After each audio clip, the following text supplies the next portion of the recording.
海から来た使い、小川未明。人間が天国の様子を知りたいと思うように、天使の子供らはどうかして下界の人間はどんなような生活をしているか知りたいと思うのであります。人間は天国へ行ってみることはできませんが、天使は人間の世界へ降りてくることはできるのでありました。お母様、どうぞ私を一度下界へやってくださいまし。天使の子供は母親に頼んだのであります。けれど、お母様は容易にそれをお許しになりませんでした。なぜなら、人間は天使より野蛮であったからです。そして、我が子の身の上にどんな過ちがないとも限らないからでありました。どうぞ、お母様、私を一度下界へやってくださいまし。と、幾度となく、その小さな天使の一人は、お母様に頼みました。毎夜のように地球は美しく紫色に空間に輝いていました。そして、その地球には天使と同じような姿をした人間が住んで、いろいろな、それは天使たちにはちょっと想像のつかない生活をしていると聞いたからでありました。それほどまでに下界へ行ってみたいなら、やってあげないこともないが、しかし一度行ったなら、3年は辛抱してこの天国へ帰ってきてはなりません。もしその決心がついたならやってあげましょう。とお母様は言われました。美しい天使はしばらく考えていました。そしてついに決心をいたしました。3年の間、私は下界に行って辛抱いたします。そしていろいろなものを見たり、また聞いたりしてきます。と答えました。天国から下界に達する道はいくつかありました。赤い船に乗って雲の間や波の間を分けてから、恐ろしい旋風に体を任せて2日2晩も長い旅を続けてから、ようやく下界の海の上に静かに降りることもその一つであれば、また体を雲と化したり鳥と化したり露と化したりして下界の山の上や尖った建物の屋根の頂や野原などに降りることもできたのであります。天使は人間の力ではできないことも容易にされたのです。だから小さな可愛らしい天使が野蛮な人間の住んでいる下界へ降りてみたいなどと思ったのも無理のないことでありました。小さな天使はいつしか下界に降りて美しい少女となっていました。ある秋の寒い日のこと、町外れの大きな家の角辺に立って、家の中から漏れるピアノの音といい歌声に聞き取れていました。あまりにその音が悲しかったからです。故郷といえば幾百千里遠いかわからないからです。そして帰りたいと思っても今やその術すらなく、全く道もなかったからであります。少女はどうかして優しい人の情けによって救われたいと思いました。空はしぐれの来そうな模様でした。今朝方から街の中をさまよっていたのです。たまたまこの家の前に来て、思わず足を止めてしばらく聞き取れたのでした。そのうちに街には明かりがつきました。家のうちのピアノの音は止んで、歌の声もしなくなりました。けれど、哀れな少女はこの家の前を去ろうとせずに、そこに立っていました。その時、立派な様子をしてお嬢さんが出てきました。お嬢さんはこれからどこかへ出かけられる様子でした。お姉さん、私も一緒に連れて行ってください。と、角に立っている少女は呼びかけました。お嬢さんはびっくりして振り返ると、そこに可愛らしい、しかし寒そうな、寂しそうな様子をして、少女が自分の顔を見上げていましたので、この子供はどこかの子だろうかと首をかしげたが、思い出せませんでした。どうして私が行くところを知っているの？と、お嬢さんは言いました。私はお姉さんがおいでになさるところをよく知っています。お姉さんはこれから舞踏会においでなさるのでしょう。私はお邪魔をいたしませんから、どうか連れて行ってください。私は皆さんの踊りなさるのが見たいのです。と少女は頼みました。いいえ、お前さんを連れて行くことはできません。早くお帰りなさい。と、お嬢さんは迷惑そうに言って、さっさとあちらへ行ってしまいました。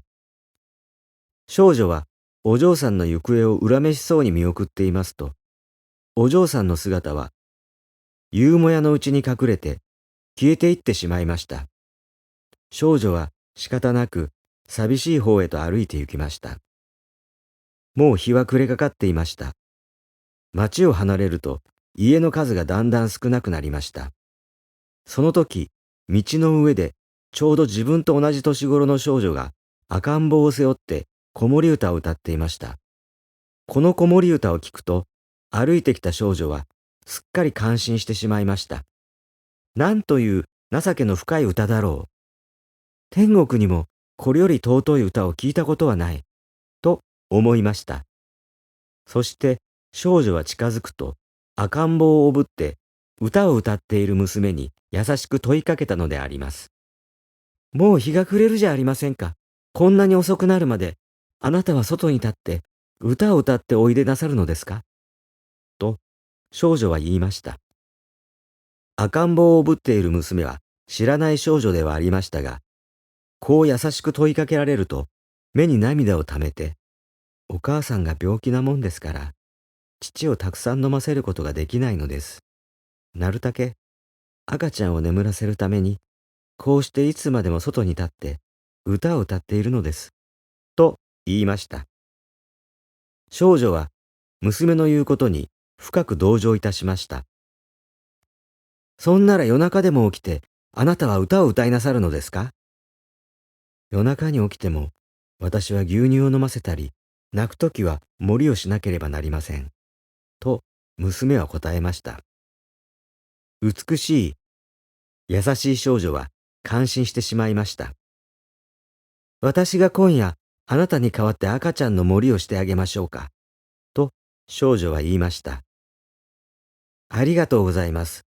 母が帰って気をもみますから、どうぞお気にかけないでください。と娘は答えました。少女は親切がかえって迷惑になってはいけないと思って立ち去りました。早くあなたのお母さんのお治りなさるように祈っています。と少女は立ち去るときに言いました。少女が歩いてきますと、後から赤ん坊をぶった娘が追いかけてきました。そして少女を呼び止めました。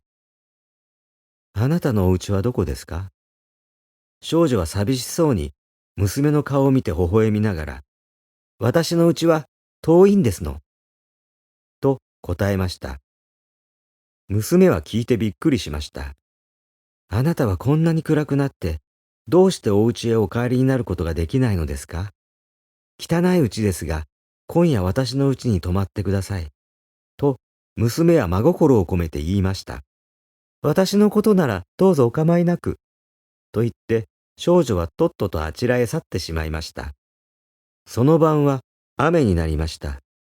娘は薄暗い家のうちで赤ん坊の森をしながら、さっき前を通った優しい少女は今頃どうしたろうと思って、その身の上を案じていたのです。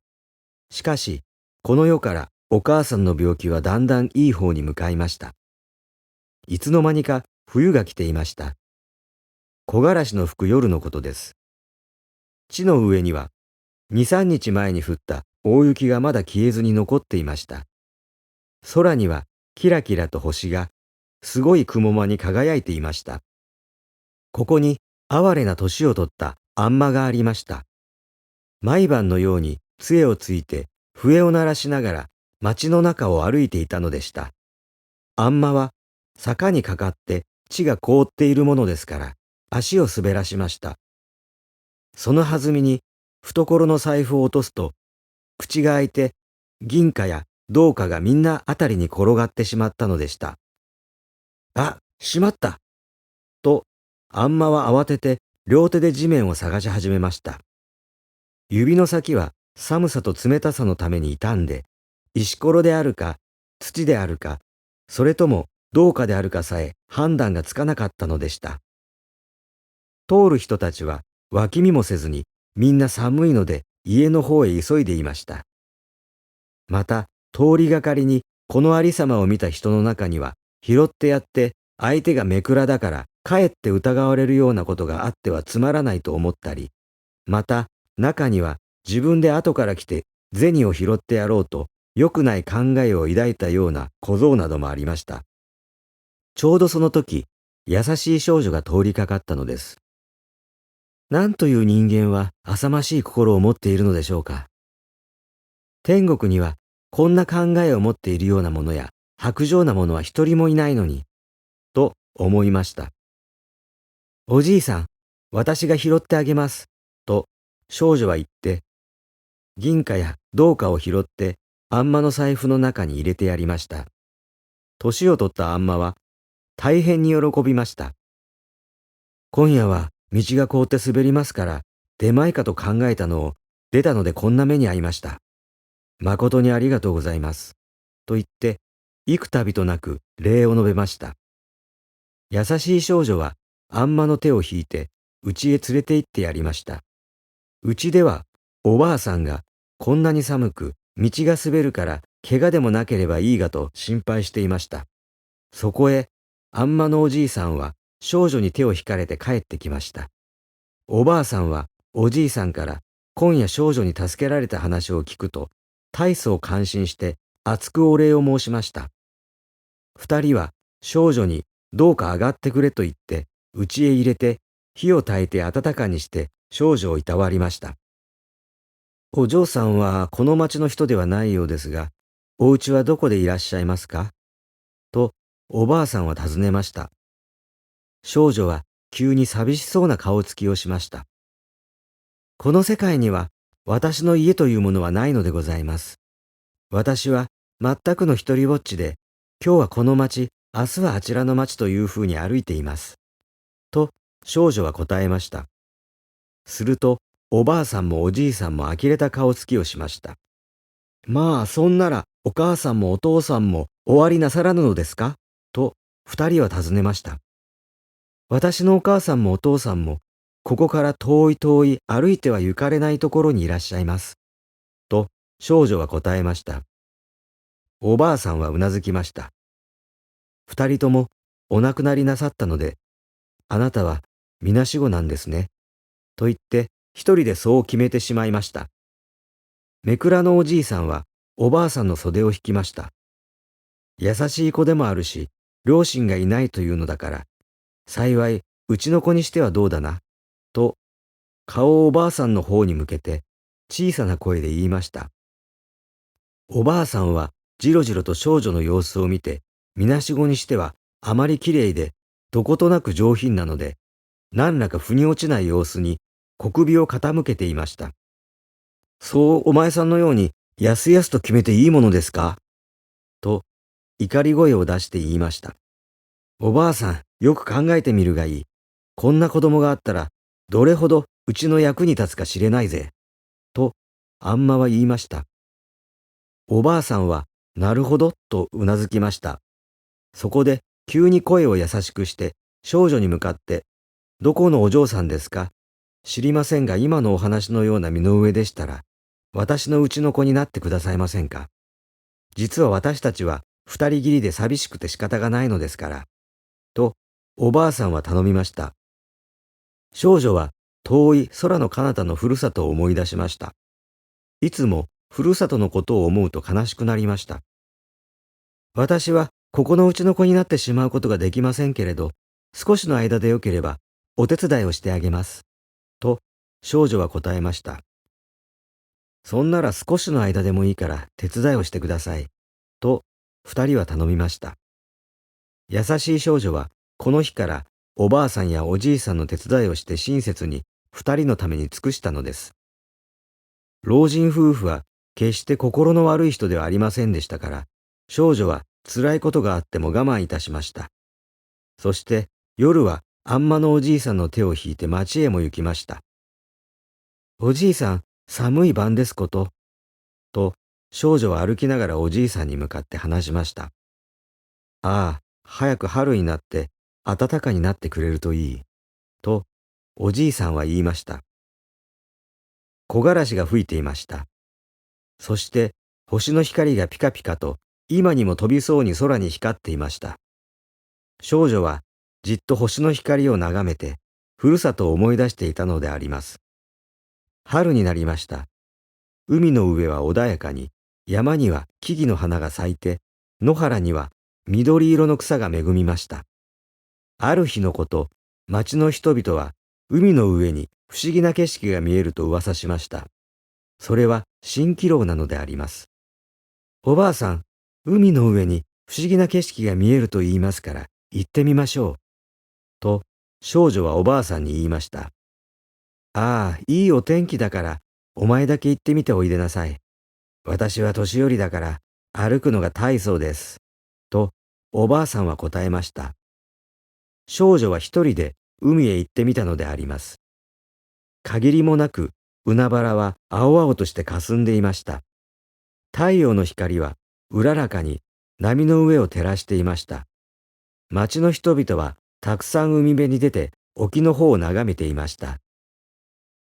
そのうちに朦朧として夢のように影のようにどこの景色とも知らない山や野原や紫色の屋根などが浮かんで見えたのであります。